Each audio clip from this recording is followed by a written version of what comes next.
माधोराजपुरा जयपुर जिले का एक ऐसा गांव जो अपने सुनहरे अतीत पर गर्व महसूस करता है, लेकिन वर्तमान को देखकर उसकी रुलाई फूटती है।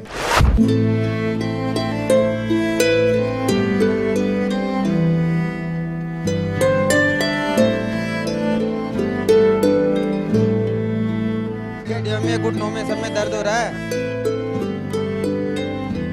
ये दांत देखो सब गिर गए।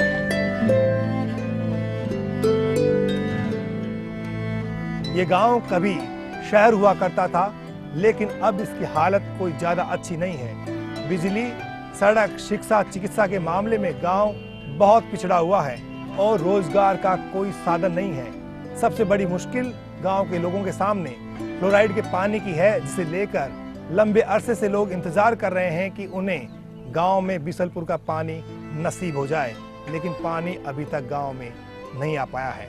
आज हम आपको सैर कराएंगे जयपुर जिले के इसी गांव माधोराजपुरा की।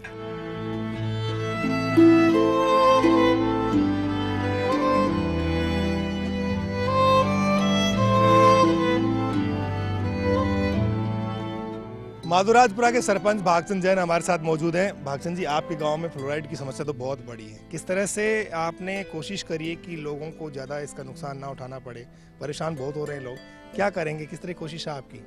डिपार्टमेंट को हमने कई बार जानकारी दी है इस बारे में, और अब जो बिसलपुर पानी की योजनाएं हमारे यहाँ आ रही है वो उसी का विकल्प बताते हैं कि इसी से आपका ये मिटेगा। अदरवाइज तो डिपार्टमेंट ने कोई सांत्वना दी नहीं हमको। केवल बिसलपुर के पानी की बताते हैं, बाकी पानी की बहुत बड़ी कमी है आज इस समय। मतलब 10 मिनट भी लोगों के पास नल नहीं आता, आधे गांव में भी नल नहीं आता, और जो आता है वो भी 10 मिनट से ज़्यादा नहीं आता, और वो भी फ्लोराइड युक्त है, पूरा खारा पानी आता है। हाँ, डिपार्टमेंट को कई बार लिखा भी, कहा भी, लेकिन कोई उसका हल नहीं मिला किसी भी तरह से। अब वो कहते हैं कि हमने कहा बांडी नदी से हमको पानी दिला दो आप, और बांडी नदी में हमने ऐसी जगह देखी है जहाँ पे पानी बिना फ्लोराइड का मीठा पानी है, और 24 घंटे मोटर चलाओ, पानी की कमी नहीं है। इसके बाद भी डिपार्टमेंट ने ये कह के फिर आगे बढ़ा दी उस बात को कि हमने ये कुएं इन्हीं को गहरा करवा लो। अब इनमें मेरे को लगता नहीं है कि पानी हो जाए, लेकिन आज की जो ग्रामीण समस्या पानी की वो भयंकर है, अब आने वाले टाइम में और ज़्यादा भयंकर होगी। सरपंच साहब निराश हैं कि सरकार में उनकी सुनवाई नहीं हो रही है। सामने आयुर्वेदिक हॉस्पिटल है जिसके ऊपर साफ साफ लिखा हुआ है कि फ्लोरोसिस की जानकारी एवं रोकथाम के लिए ऐसे ऐसे उपाय अपनाएं, सुझाव दिए गए, लेकिन गांव के लोग कैसे क्या करेंगे?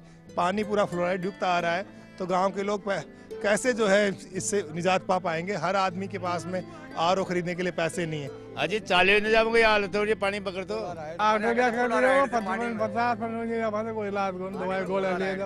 फ्लोराइड की वजह से गोड़ों में दर्द रहता है। भाई पानी की वजह से लोगों की बहुत बुरी हालत है। मतलब अजी हमारे छोटे छोटे बच्चों को भी दर्द हो रहा है गोड़ों में इस फ्लोराइड से, पानी से।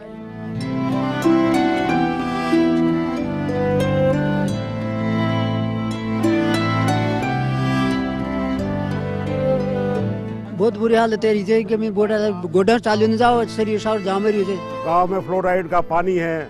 बाजार जो पूरा भरा रहता था, उस बाजार बिल्कुल सुनसान हो गया है। किला जिसमें मैंने 5वीं क्लास पढ़ी थी, वो किला बिल्कुल जीर्ण हो गया है। तो इसके लिए इस माधोराजपुरा के शहर की जो कहा जाता था, उस शहर को वापस शहर बनाने के लिए मैं रात दिन मेहनत कर रहा हूँ।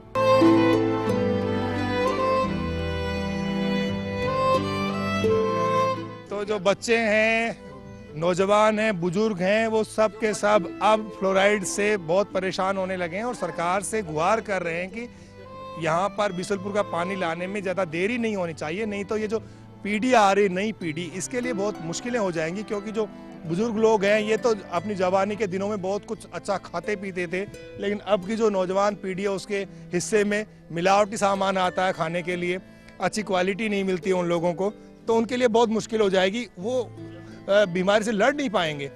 तो ऐसी सूरत में सरकार को इस गांव की सबसे बड़ी समस्या पर ध्यान देना होगा।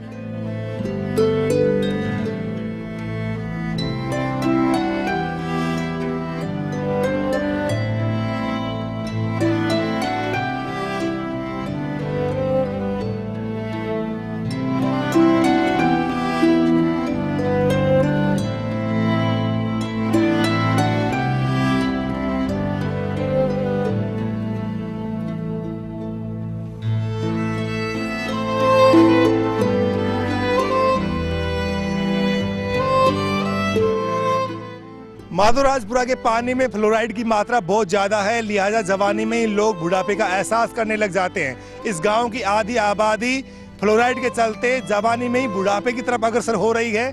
लोगों के घुटनों में बहुत ज्यादा दर्द रहता है। इस चक्कर में आप देख सकते हैं कि नौजवान भी बूढ़े लगने लगते हैं और इस वजह से गांव में लोग जो हैं उनको लोग तरह तरह से चिढ़ाते भी हैं, लेकिन गांव के लोग आखिर करें क्या, क्योंकि बरसों से फ्लोराइड की समस्या कोई समाधान नहीं हो पाया। गांव के लोगों को पीने का जो पानी है वो फ्लोराइड मुक्त नहीं मिल पा रहा है। इसको लेकर के गांव की जनता में बहुत ज्यादा रोष है, आक्रोशित हैं लोग और इसे लेकर के वो दबाव भी बनाते हैं सरकार के ऊपर, लेकिन उनकी कोई सुनवाई नहीं होती है। गैप हो गया, ऐसे कह देते जाते हैं, बस फ्लोराइड की वजह से गैप हो गया। पानी में फ्लोराइड की मात्रा बहुत ज़्यादा है अच्छा, और यहाँ इतना फ्लोराइड का पीपी है जो हद से ज़्यादा है। सब जगह शिकायत कर रखी है हमने भाई, यहाँ पानी का स्तर बिल्कुल नीचे चला गया, इसलिए ये फ्लोराइड ज़्यादा बढ़ता जा रहा है। इसलिए घुटनों में दर्द रहने लग गया, इसका कोई इलाज नहीं है। डॉक्टर ये कहते भाई फ्लोराइड से बचो, एरो लगाओ। एरो गरीब आदमी कहाँ से लगाएगा। एकमात्र इलाज है साहब, बिसलपुर का पानी यदि मिलता है तो इस फ्लोराइड से निजात मिल सकती है और कोई उपाय नहीं इसका। डॉक्टरों ने भी ये कह दिया फ्लोराइड का कोई वो नहीं है उपाय, फ्लोराइड से मुक्त होना पड़ेगा पानी से। फ्लोराइड का पानी यहाँ पर है ही नहीं, बिल्कुल ही नहीं है, कहते आसपास में 10-20 किलोमीटर भी नहीं है। ये बताओ आप लोगों के गांव में जो बुजुर्ग लोग हैं, जो जवान लोग हैं, उनके घुटनों में कितने साल से दर्द हो रहा है? 5-7 साल से हो रही है। 5-7 से 5-7 साल पहले पानी जब ऊपर का आता था तो दर्द नहीं होता था। न होता पहले, अच्छा, बिल्कुल नहीं होता। अब 12 बल गया, 5-7 वर्ष बाद अब ज्यादा बल गया। गोडाई रुक गया, ये पानी के कारण। पानी से मतलब है पहले तो पानी अच्छा था, अब ये पानी खराब है। पानी ज्यादा है, गोडा ज्यादा रुक गया। कट दे बरका को पानी, बरका का काल पड़ गयो। अब माँ के वास्ता दूसरो पानी भेजो कोई बढ़िया। ये पानी तो बंद कराओ, ये माता का गोडा सब चालियो ने जावे, गोडा सूझ रहा था ना जो। चलते हैं गोडे दुखने, हाथ पाँव दुखने लगे पूरे।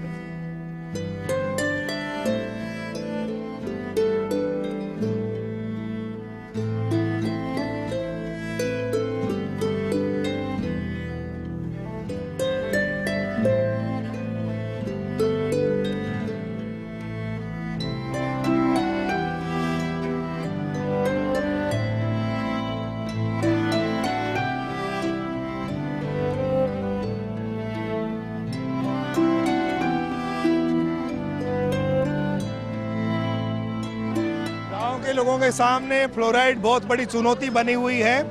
यहाँ के एमएलए, यहाँ के सांसद, सबके सामने गांव के लोग पिछले कई साल से अपना दुखड़ा रो रहे हैं, लेकिन बिसलपुर का पानी जब तक यहाँ नहीं आ जाता तब तक तो उन्हें फ्लोराइड की समस्या से निजात मिलती नहीं दिख रही है।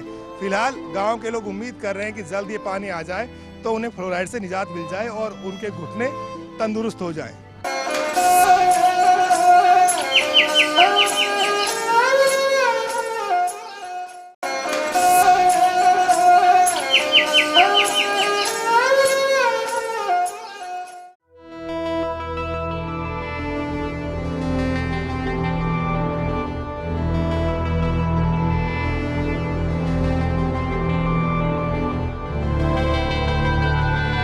माधोराजपुरा जयपुर जिले के बड़े गांवों में शुमार होता है। 7,500 से ज्यादा की आबादी है, लेकिन गांव में यातायात के साधनों का बहुत बड़ा अभाव है। जयपुर जाना बहुत बड़ी जंग जीतने के समान है गांव के लोगों के लिए। बहुत दिनों से लोग परेशान हैं, सबसे गुहार कर चुके, किसी ने नहीं सुनी है अब तक।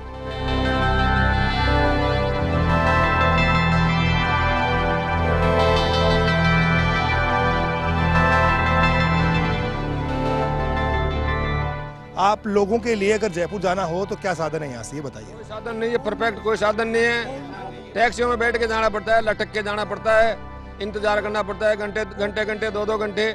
कोई आराम से कोई जाने, लेडीज आराम से जा नहीं सकती, बच्चियां नहीं जा सकती, बड़ी मजबूरी है जाने आने की। बहुत ही खराब है, यहाँ गाड़ी में लटक के जाते हैं पकड़ के। यहाँ से बसें जयपुर जाती है तो कितनी बसें जाती है दिन में, ये तो बताओ। एक भी बस जयपुर नहीं जाती है, एक भी बस जयपुर के लिए नहीं है, राजधानी के लिए कोई बस नहीं है। यहाँ से जान जोखिम में डाल के जो अवैध रूप से चलने वाली जीपें हैं उनसे यहाँ जाना पड़ता है।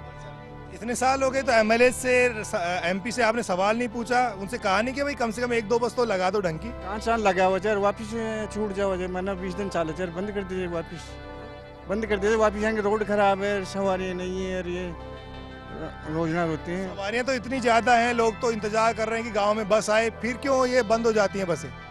टाइम टेबल का उनका जो सेटअप होता है ना, उससे सवारियों का जो टाइम होता है उस समय तो लगाते नहीं हैं, और ऐसे टाइम पे लगाते हैं जब सवारियां नहीं मिले, और फिर ये कह के मैंने 20 दिन में बंद कर देते हैं, किसी राजनेता को कह के हम लगवाते हैं, लगवाने के बाद ये कह के बंद कर देते हैं साहब इसका तो जो रूट का जितना खर्चा आता है उतना भी हमको नहीं मिलता, हम तो बंद करेंगे। तो वो जो सेटअप हो वो लोकल लोगों से पूछ के टाइम बाउंड कार्यक्रम हो, उस हिसाब से बसें चलाए तो आराम से बसें चलेगी, वरना तो ये अपने मर्जी से चलाएंगे तो ये स्थिति होगी।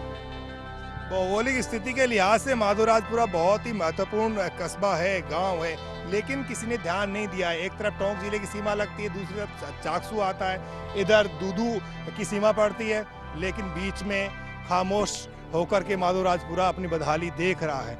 आप लोगों ने कभी अच्छे दिन भी देखे थे इस गांव के, जब बसें जाती थी जयपुर, खूब सारी लोग आराम से जाके आते थे? बसन बगरोड़ा बहुत है प्राइवेट, तीन बसन खूब साधन था। 3 बस नाइट करती थी यहाँ पे पहली रात को, और टाइम टेबल 15-15 मिनट में बसा जाती थी। कोई आजकल ये सर मतरासु फलोदी रोड है ये, आपको बताओ, बाकी लेकिन साधन नहीं है। 450 करीब इधर पड़ता है, इधर का रूट भी हमारा ख्याल से 350 करीब इधर को पड़ता है। 2 सवारी मिल जाए, 2 अजमेर वाली मिल जाए, और 2 मालपुरा से मिल जाए, 2 जयपुर डिपो से मिल जाए, तो हमारे साधनों का अभाव वैसे ही कम हो जाए। लेकिन यहाँ पे कोई ध्यान ही नहीं देता है, सबको कहते हैं साफ साधन नहीं है। या काम के लिए रोजाना 50-200 आदमी कम से कम बाहर जाते हैं तो परेशान होते हैं, जीवों में लटक के जाते हैं, जीवों से आते हैं बेचारे, निकल जाती है तो बाएं अटक जाते हैं रात को, ऐसी कई समस्या है। लेकिन सरकारी गांव की आबादी जब कम थी तो बहुत सारी बसें आती थी, नाइट होल्ड यहाँ पर करती थी, लेकिन जब गांव की आबादी बढ़ी तो सब ने यहाँ से मुंह मोड़ लिया। ना कभी एमएलए काम आया, ना कभी एमपी ने सुनी, और गांव के बासिंदे आज भी बस का इंतजार कर रहे हैं।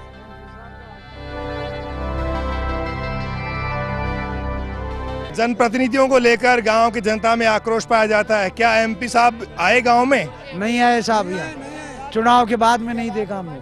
नहीं आए, एमपी भी नहीं आए, एमएलए भी नहीं आते, आते थे तो बाजार भागे भाग जाते हैं। अब ये तो उनकी मुसीबत, उनकी मजबूरी उनके पास होगी, क्यों नहीं आते हैं? हमको तो क्या पता, आए तो पता चले भाई आज एमपी साहब आए हैं और कौन आए हैं। वोट मांगने आते हैं, उसके बाद में कोई जनता की सुध नहीं लेते हैं। अबे पहले तो हम फागी में थे, जब भी नहीं सुनी, अब 400 में कर दिया। जो बाड़मेर था, बाड़मेर 200 में था, जो आगन में कोई नहीं सुना, कोई नहीं सुना माधोराजपुरा की, कोई धनी को नहीं। हमारी जनता का तो कोई आंसू पूछ वालों ही नहीं यहाँ पे, कोई एमपी पूछता, कोई एमएलए पूछता, कोई सांसद पूछता।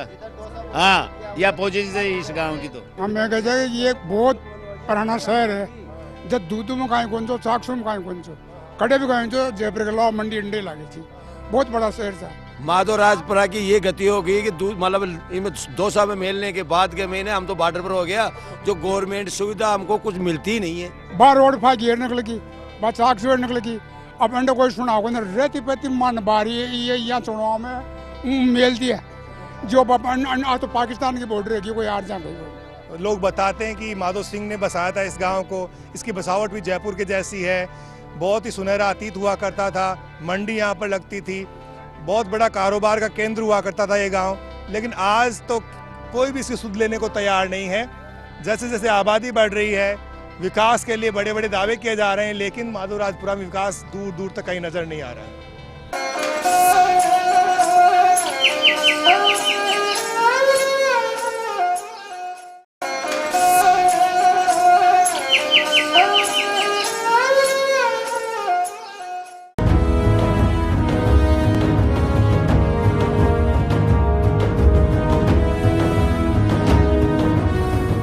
माधोराजपुरा का किला है, बहुत ही सुंदर किला है, उस दौर की जो स्थापत्य कला है उसका ये बेजोड़ नमूना आप मान सकते हैं।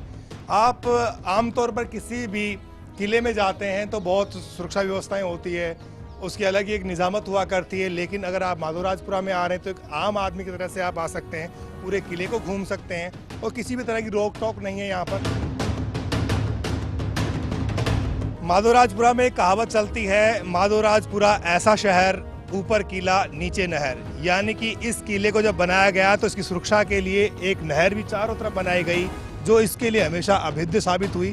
कोई भी इसे जीत नहीं पाया और हमेशा एक किला विजित रहा और आज भी इस किले को लेकर तरह तरह की चर्चाएं गांव के लोगों में है। आप ये बताइएगा, ये जो नहर बनाई है किसने बनाई थी और किले का जब निर्माण हुआ तो नहर को क्यों बनाया गया? नहर बनाने का कारण ये किला था, मतलब बाहर के जो शासक आते थे आक्रमण करने के लिए, उनसे सुरक्षा इस नहर के माध्यम से होती थी। और जब इस नहर के नज़दीक वो सैनिक पहुंचते थे तो ऊपर जो हमारे इसमें जो छेद हैं, इसमें जो चारों तरफ पूरी दीवारों पे ऊपर से नीचे तक, उनके माध्यम से वो वहाँ से आक्रमण करते थे और कोई भी बाहर का जो दुश्मन है वो इसको कभी जीत नहीं पाया। आज वो टेप देखा जब तो बहुत अच्छा डुप्लीमेट था साहब, लेकिन आज कुछ भी नहीं है, हमारी कोई सुनाई नहीं होती जो डुप्लीमेट नहीं है। क्षेत्र को पर्यटन के क्षेत्र में विकसित करने के लिए पूरे प्रयास किए जा रहे हैं। माधवराजपुरा में सीताराम जी का मंदिर, शिव जी का मंदिर, ये दोनों मंदिर इतने सुंदर बने हुए हैं। कस्बा बिल्कुल जयपुर शहर की स्टाइल पे बना हुआ है और सांस्कृतिक रूप से बहुत समृद्ध है। जगदीश चंद्र जी जिन्होंने आओ गांव चले की पहल की है, उनको मैं बहुत बहुत धन्यवाद करना चाहती हूँ इस पहल के लिए। वहाँ का किला है उसको वापस बनाने की अर्जी दी है कि वो वापस पहले की जैसे हो सके और हम उसको एक पर्यटक स्थल बना सके। जयपुर की जिस तरह बसावट है उस तरीके से इस जयपुर के जो शासक थे उनके माध्यम से ये माधवराज में बसाया हुआ है और उसी तरह बसाया हुआ है जैसे बड़ी चौपड़, छोटी चौपड़, अजमेरी गेट, सांगानेरी गेट, उसी तरीके से इस गांव का कोई भी रास्ता, चार गेट भी थे इस गांव में और चार के अलावा जितने भी रास्ते हैं, जितनी भी बस्ती है, उसमें एक दूसरे को क्रॉस करते हुए रास्ते बने हुए। जिस जगह पर ये किला आबाद किया गया, किला बनाया गया, वो जगह बहुत ही चमत्कारिक थी, गांव के लोग ये मानते हैं, इसलिए बहुत ही सोच समझ करके इस किले का निर्माण किया गया। अब तो ये किला जीर्ण शीर्ण हो रहा है, लेकिन गुजरा दौर था इसका, वो बहुत ही सुनहरा था।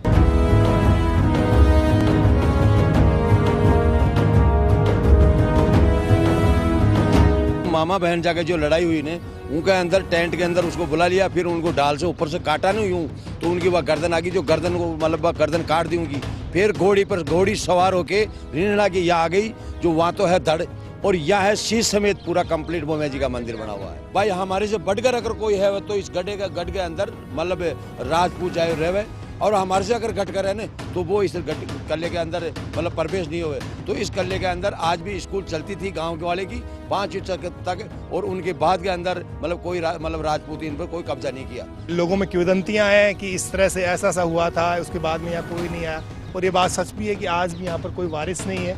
कोई किले को लेकर के दावा नहीं करता कि ये मेरा किला है, क्योंकि लोग दावा करते हैं, लोग कहते हैं कि उस वक्त ये कहा गया था कि उनसे जो ताकतवर होगा वो इस किले के अंदर रहेगा, तो उसके बाद में किसी ने दावा यहाँ पर किया नहीं। इसका मतलब कि जो माधो सिंह थे उनको, उनकी शक्ति को, उनकी ताकत को चुनौती देने वाला शायद कोई उस वक्त नहीं रहा होगा।